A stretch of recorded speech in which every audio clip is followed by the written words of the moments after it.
Picture this. A narrow back alley in Rio de Janeiro, 6 kids, no shoes, no coach, no lines painted on the ground, just a ball pinging off cracked walls.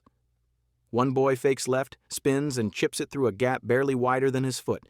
Nobody taught him that. Nobody needed to. By the end of this video, you'll know the 3 things Brazilian parents and culture do to build players like that, and one of them you can start this week. Here's the thing. Brazil has won the World Cup 5 times, more than any other nation on earth. Pelé, Ronaldinho, Neymar, Ronaldo, all of them came up through the streets, not through academies, not through expensive coaching programs, not through drills.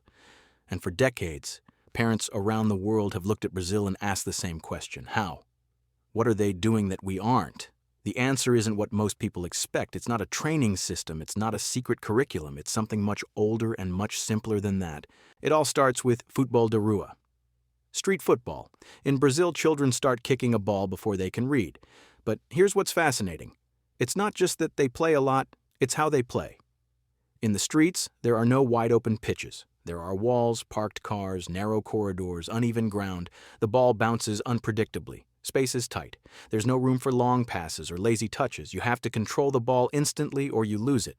And in those conditions, kids develop close control and spatial awareness at a speed that structured training almost never replicates.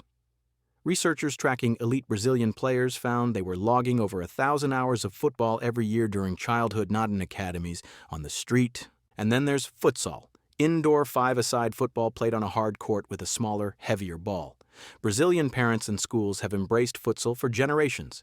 The ball doesn't bounce the same way. It demands faster decisions, closer touches, sharper turns. Studies have shown that Brazilian players who grew up on futsal surfaces develop technical precision at rates significantly higher than players raised on grass alone. Ronaldinho played futsal obsessively as a child, so did Neymar.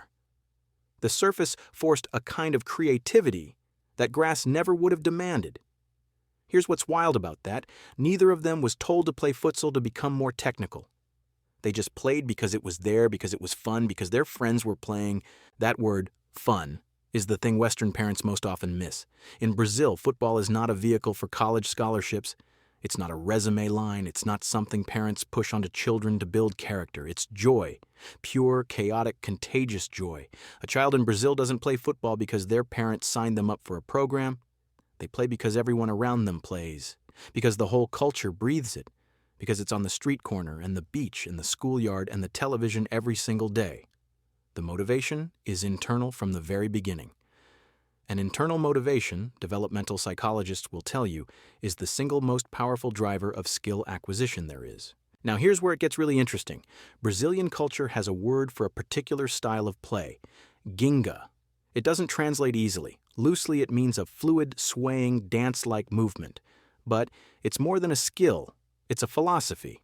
Ginga comes from samba. It comes from capoeira, the Afro-Brazilian martial art that disguises combat as dance.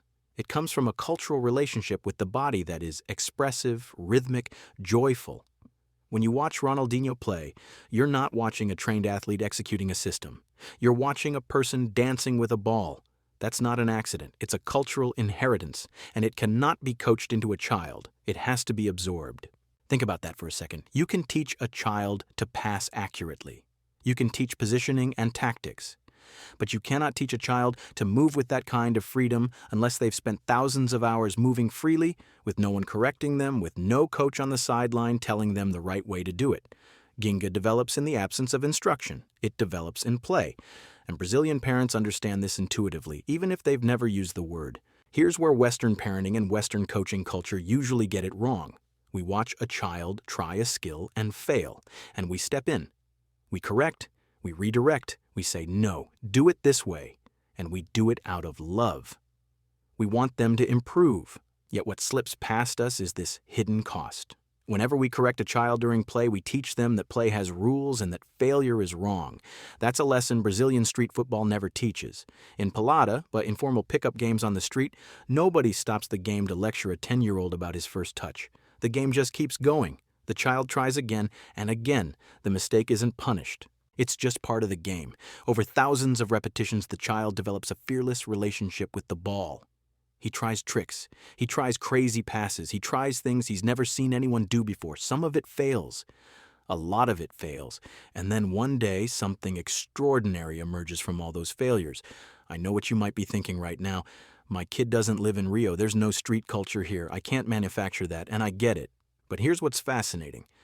The conditions that make Brazilian street football work aren't unique to Brazil. They're just conditions: small space, small ball, unstructured time, freedom to fail, other kids to play against. You don't need a favela to create that.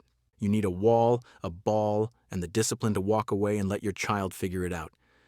Now let's go back to that alley in Rio for a second. Notice what's not in it. No cones, no pennies, no coach with a clipboard, no parent on the sideline calling instructions. The kids police themselves. The older kids play against the younger kids. A 12-year-old goes up against a 16-year-old and gets absolutely torched, and comes back tomorrow and tries again. Mixed-age play is one of the most powerful development environments in sport. When a younger child plays against older, more skilled players, they are forced to elevate their thinking and their technique immediately. There's no comfortable plateau. Every game is a stretch.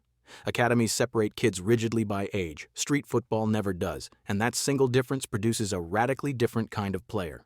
Brazilian parents also carry a particular attitude toward football that is worth naming directly. Football in Brazil is identity. It's not what your child does on Saturday, it's what Brazil is. When a parent in Brazil supports their child's football, they're not being a sports parent in the Western sense. They're passing on a cultural inheritance the way a Japanese parent passes on a language or a ritual.